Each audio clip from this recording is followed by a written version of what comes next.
10 porn set horror stories that double as life lessons. Some of these tales are truly terrifying and downright disgusting, while others are just rather ridiculous. Contrary to its persistent popular reputation as a den of chaos and sin, the modern adult industry is actually shockingly calm and orderly. Most porn producers and crews take pains to follow industry, opens in a new tab, standards of, opens in a new tab, safety and professionalism, opens in a new tab, and any performer who sticks around for more than a few months, puts in serious prep work, opens in a new tab, for scenes. That's why even the most seemingly wild and freewheeling scenes often go off without a hitch. They're really carefully choreographed. But, as in any industry, things can go off the rails, opens in a new tab. Sometimes people cut corners, or exploit their colleagues or employees, creating the big, tawdry scandals that tabloids and moral crusaders love to fixate on. However, more often things just go awry in a best-laid-plans sort of way.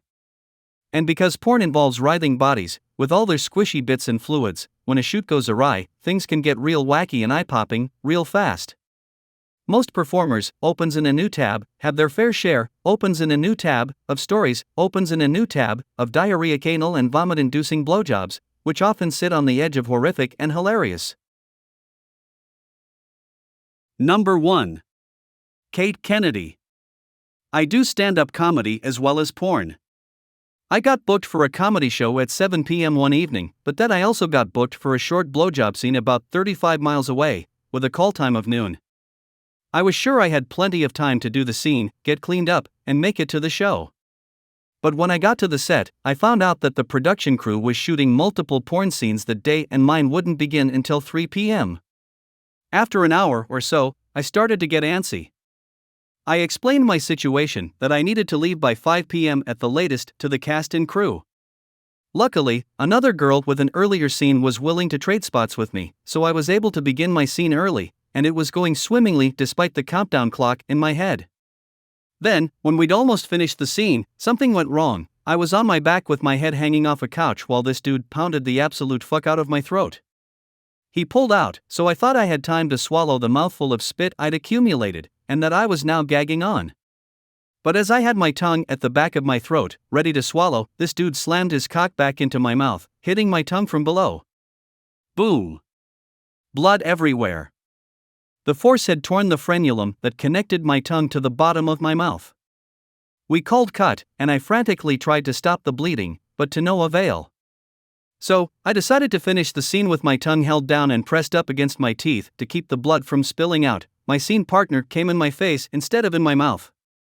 Then, I cleaned up as fast as I could and drove to the comedy show with an ice cube under my tongue. I did an entire stand-up set that night with a very noticeable lisp. I mostly remember trying not to spray the audience with my tongue blood. But I still got laughs, and everything ended up being fine. But that day, I realized I probably needed to keep my porn and comedy lives a bit more separate. Number 2. Nathan Bronson. I once did a 16-guy, 3-girl blowbang scene. During the scene, the 3 women would get covered with 50 to 60 bottles of whipped cream, bananas, and strawberries. I guess the idea was to make a giant banana split? So, they covered the floor with plastic. The problem being that whipped cream is oily, so the floor became more like an ice skating rink than anything else. We had to hold some of the guys upright while the girls were working on them, just so they wouldn't slip and slide. Thankfully, no one fell over. Until the very end, that is. At the end, every guy needed to come on the girls' faces. I was the last one. From the camera's perspective, you could only see their faces and a dick. But at one point, you can see them looking off camera, very worried. That's because, while trying to come, I slipped and did a flip. The director cut the scene and came to check on me. They were very concerned that they wouldn't be able to finish the scene. But I got up, said that I could still finish, and went on to seal the deal. Number 3. Ella Darling. About halfway through a lesbian strap-on bondage scene, which I was shooting with a partner who was a dear friend, I started getting hot and sweaty in all the wrong ways. My muscles began to ache, and I felt feverish. I was developing all the symptoms of the flu. I should have bowed out of the scene then.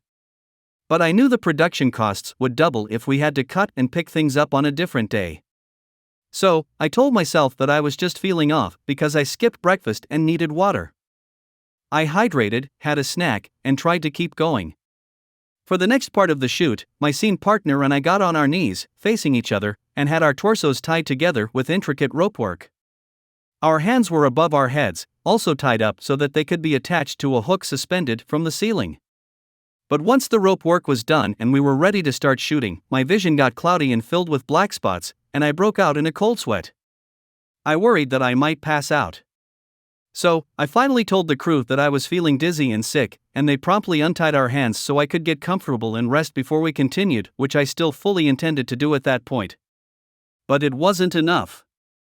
A production assistant barely made it to me with a trash can before I started vomiting, violently and repeatedly, while my entire torso was still facing and tied up against my scene partner's. This angel of a woman held my hair back as I leaned as far away from her as I could, which wasn't far, and emptied the contents of my stomach into a bin held by a horrified production assistant. The director had no choice but to end the shoot early and pick up a few days later. I was absolutely mortified. The lessons I learned: if you ever start to feel unwell during sex or during anything, really, it's better to listen to your body and call it a day than push yourself to the point of illness. Also, when you're tied against another person and start vomiting, if their reaction is to hold your hair and try to make you feel better, that person is a friend for life. Number 4. Brandy Bay. I did a really rough bondage scene once, rougher than I was used to, but I didn't complain. However, when the shoot was over, one of my breasts looked odd. It was hanging lower than the other, and seemed kind of deformed. So, I went to the doctor's office and they took an X-ray. The doctor told me that one of my breast implants had popped, opens in a new tab, and I needed immediate surgery. That ended up costing me $7,000 in breast reconstruction surgery. I stopped doing that kind of scene. Number 5. Kimber Haven. I did a scene where the lead-in had me coming down a spiral staircase, looking glamorous and sexy. I got 7 stairs from the bottom and 8 it, rolling down the stairs. Hair sticking up in the air, feet in the air, looking anything but glamorous in front of the whole crew. I learned not to transverse spiral staircases in 7-inch heels. But don't avoid accidents, is my advice. They happen. So don't spend time worrying about it. It's part of what makes sex compelling and desirable, beyond how good it feels, an element of danger and adventure. Never knowing what's going to happen makes it fun. Know your partner's limits. Discuss them, respect them, and there shouldn't be any problems. If you get some bumps and bruises along the way, then you know you had a good time. Number 6. Aria Cade. Early in my career, I traveled to a different city for a shoot only to realize that I'd started spotting. I didn't know how women in the industry navigated that time of the month, so I was like, oh my gosh, do I need to cancel? I can't cancel. I need to be professional. However, instead of asking my industry friends what they do in this situation, because I didn't want to seem unprepared, or to find out they'd just cancel their shoot and then have to do that myself, I asked my vanilla mom friends if they have sex with their partners when they're bleeding and how they do it. They were all like, oh, it's fine, just get one of those diva cups, opens in a new tab, put it in, and have sex. I'd never used one before, but I was like, sure, okay. So, I went to the pharmacy, got one, and looked like a pubescent boy trying to put a condom on for the first time and smacking himself in the eye while I was trying to put it in, you know? But I got it in. Editor's note: Diva Cup recommends against, opens in a new tab, using the product during penetrative sex. Porn sex is a lot rougher than most everyday partner sex, though, and I was booked for a crazy rough scene. The sex was uncomfortable, because of the cuff, but I took it like a champ while my scene partner was pounding away, thinking that no one would ever know I was bleeding and that WD still have a great scene. We got everything we needed, ended the scene, and I went to the bathroom on set to take a shower and get cleaned up. But I didn't think to get into the shower before removing the cup. And because my scene partner had been pounding away, things had gotten pretty messy. So, I pulled it out and, suddenly this bathroom looked like a horror scene. There were only white towels in the bathroom, so I'm grabbing tissues and paper towels and trying to clean everything up so it doesn't look like I just killed someone. I'm thinking, oh my gosh, I'm taking too long, they're going to think something's gone wrong. I was mortified. But I got out of there all right. Later, I told a friend in the industry about this and asked her what she does when she's bleeding. She said, "What the heck are you talking about with these cups? We all just insert a makeup sponge." She also told me that guys in the industry are usually pretty chill and don't get skeeved out by blood like a non-industry boyfriend might. So, the next time I was bleeding, I used a sponge and told my scene partner. He just said, "Don't worry, we'll put you in this position so the cameras won't see any blood."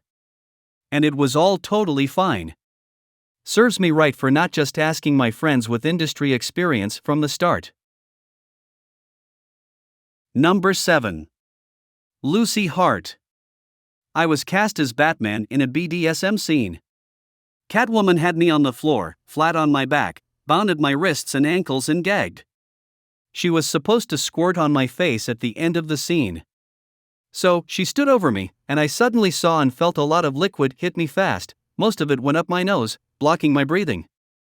I couldn't clear it, with the way my head was tilted back. Then, the girl screamed, "Oh my god, did I get it on my costume," and ran off set. Whatever came out of her wasn't the typical squirt.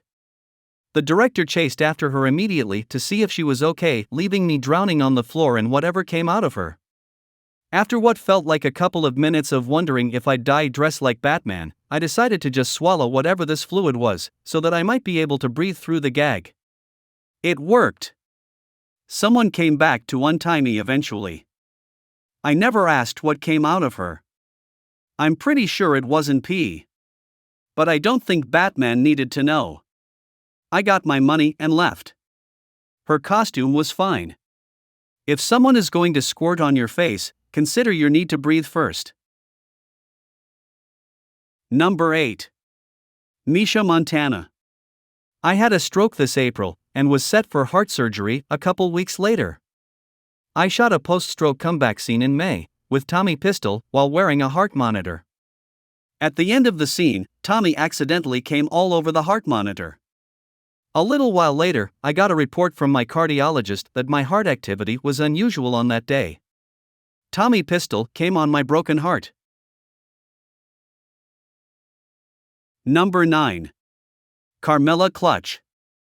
Once, when I got on set for a boy-girl-girl scene, the other female talent asked if I knew the male talent, who was also the director for the shoot.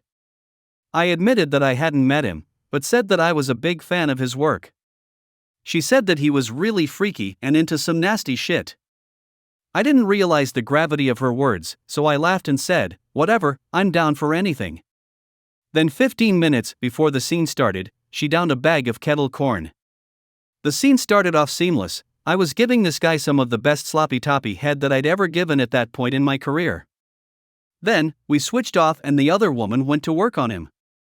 She went deeper and deeper, throating his entire massive dick, until she eventually gagged, and up came the entire party-sized bag of kettle corn that she'd pounded down earlier. The guy, who was holding the camera, panned over to me, smiled, and said, "Your turn, unless you want a cut." I was eager to prove my sexual prowess, so I only hesitated for a millisecond before I decided to go for it. I was actually excited, but caught completely off guard. That scene came out great. It's one of my nastier fetish videos. But it was definitely one of the standout on-set moments of my career. The three of us still laugh about that moment. Number 10. Charlotte Stokely. I was filming the final scene of Terror Camp, opens in a new tab, with Igra Fox, opens in a new tab. We were both in a tent, and the director told us he'd toss a rock outside to signal us to run out, screaming in panic as a rope attached to the top of the tent flew it up into the air behind us. We practiced the scene, and it all went well. But instead of throwing a rock during the actual shoot, the director told his production assistant to sneak up behind the tent and shake it, Blair Witch style. The PA shook the tent and growled, and I let out a deafening scream and ran out and away. Damn, he got me so good. Laughs.